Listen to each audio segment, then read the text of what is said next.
Selamat siang, Mas Hermawan. Selamat siang, Pak Maido. Selamat siang, pemirsa Oke. Kompas TV. Mas Hermawan, Kimia Farma akhirnya menunda kan pelaksanaan vaksinasi mandiri berbayar hari ini. Tanggapan Anda? Memang entah apa yang terjadi dengan Kimia Farma, sudah banyak sekali catatan dalam upaya penanganan COVID ya. Jadi kita mengingat apa yang sudah disampaikan Bapak Presiden pada Desember 2020 yang lalu, bahwa tidak ada lagi program vaksinasi dengan tarif atau berbayar untuk masyarakat umum. Dan sebenarnya wacana ini kan memang sudah terjadi sejak itu sebelum Presiden mengumumkan.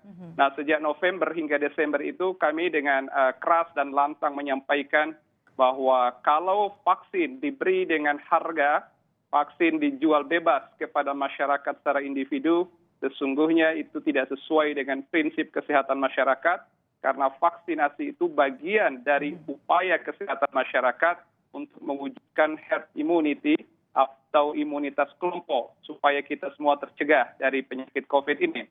Yang menarik itu, Mbak Maido, ada dua yang menjadi acuan utama kita. Pertama, UUD 1945, konstitusi kita bernegara, terutama pada pasal 28 poin H ayat 1, bahwa setiap orang berhak hidup sejahtera lahir dan batin, memperoleh lingkungan hidup yang baik dan sehat, serta berhak memperoleh pelayanan kesehatan. Maknanya adalah ada dua prinsip dasar di dalam layanan kesehatan, yaitu accessible dan affordable. Akses terjangkau secara jarak, secara ketersediaan layanan, tetapi juga affordable, terjangkau secara biaya. Nah, kalau misalnya terjadi harga, apalagi kalau menyentuh harga yang bernilai 800-an hingga 900 ribu, ini sama sekali tidak memenuhi rasa keadilan.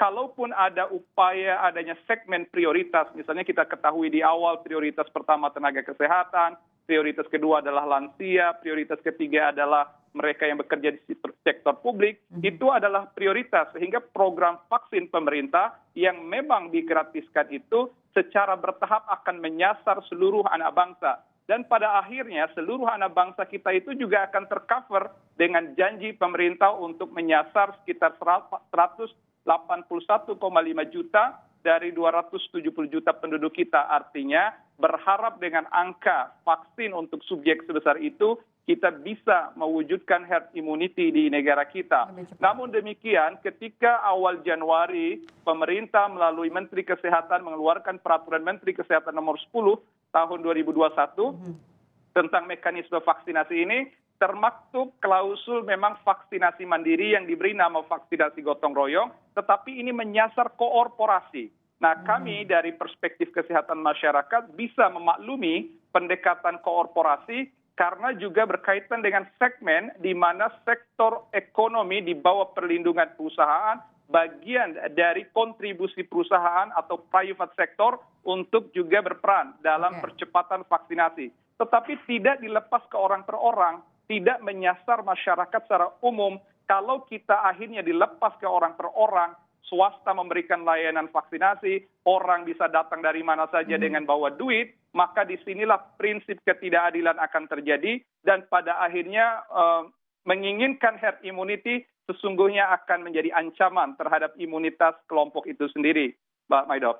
Oke, Mas Hermawan, sebenarnya kan kalau misalnya dari Kimia Farma, termasuk Arya Sinulinga ini juga menyebutkan ya, vaksin yang digunakan adalah vaksin yang harusnya diperuntukkan untuk vaksin gotong royong yang mungkin bagi beberapa perusahaan setelah harganya disepakati ini kan terlalu tinggi ya, untuk per satu karyawan aja sampai 900 ribu.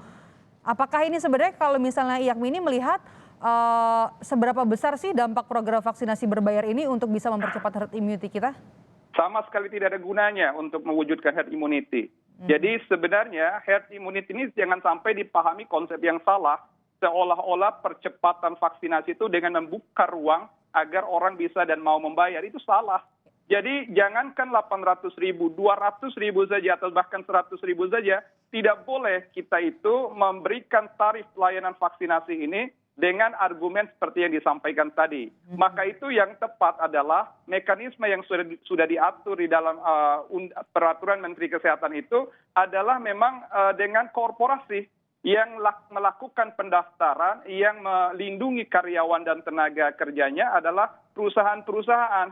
Dengan demikian tidak keluar dari out of pocket orang per orang, tetapi atas inisiasi kelompok. Dan memang juga vaksin yang digunakan berbeda dari program pemerintah, tidak menggunakan Sinovac, tidak Moderna, tidak Pfizer, tidak AstraZeneca, atau tidak Sinovac. Jadi yang digunakan misalnya Sinovac. Dari jenis vaksin it's okay, tetapi sebenarnya sekali lagi ketika sekarang diumumkan dan dikemukakan kembali adanya jalur berbayar untuk orang per orang atau individu masyarakat, malah ini mengkhianati pernyataan Presiden yang di bulan Desember yang juga dikutip Sebelum oleh akhirnya Kompas di awal ditetapkan tadi. jadi gratis ya Mas Hermawan, dari segi kesehatan masyarakat apa pro kontranya? Kan memang ada pihak-pihak yang sulit untuk mengakses vaksin seperti WNA, misalnya mereka ingin divaksin tapi ada di Indonesia dan yang diutamakan adalah WNI kita dulu, dan juga masyarakat umum seperti sekarang kan dewasa di atas 18 tahun sudah bisa menerima vaksin, tapi kan antriannya ini cukup panjang, vaksin kita juga terbatas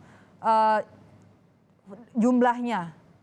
Ya justru Mbak Maidop, dengan keterbatasan jumlah dosis ini, maka orang-orang kan sudah diatur oleh pemerintah sendiri. Ada orang-orang dengan segmen prioritas, tenaga kesehatan karena faktor risikonya, orang-orang dengan lanjut usia karena faktor risikonya, orang-orang di sektor publik seperti TNI Polri karena faktor risikonya, maka orang-orang ini prioritas karena faktor risikonya. Yang lain bersabar sembari menunggu ketersediaan pemerintah untuk mendatangkan dan menghadirkan vaksin.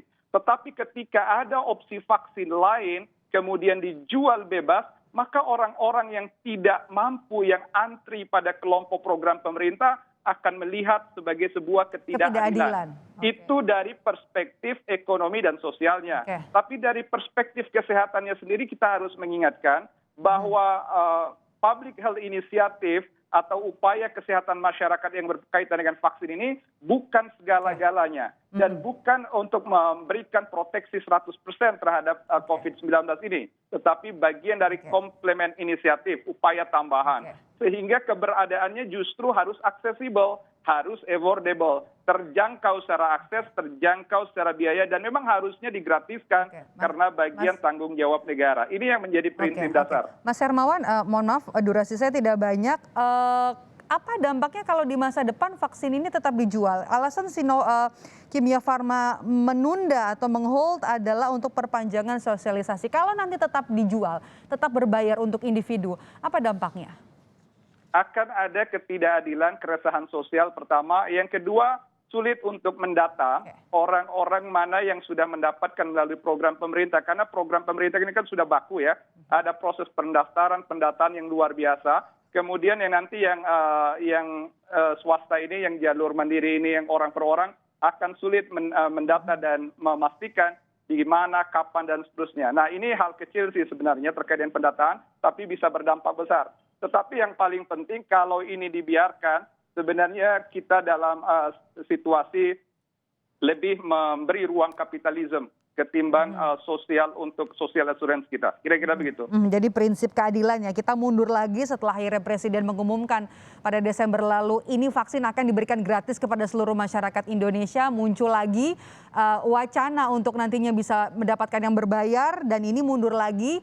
Tidak berdasarkan skala prioritas, siapa yang paling membutuhkan, siapa yang ada di garda paling depan, yang paling banyak berdekatan dengan virus corona itu sendiri. Terima kasih sudah bergabung bersama kami, Hermawan Saputra dari Ikatan Ahli Kesehatan Masyarakat Indonesia. Sehat selalu Mas Hermawan.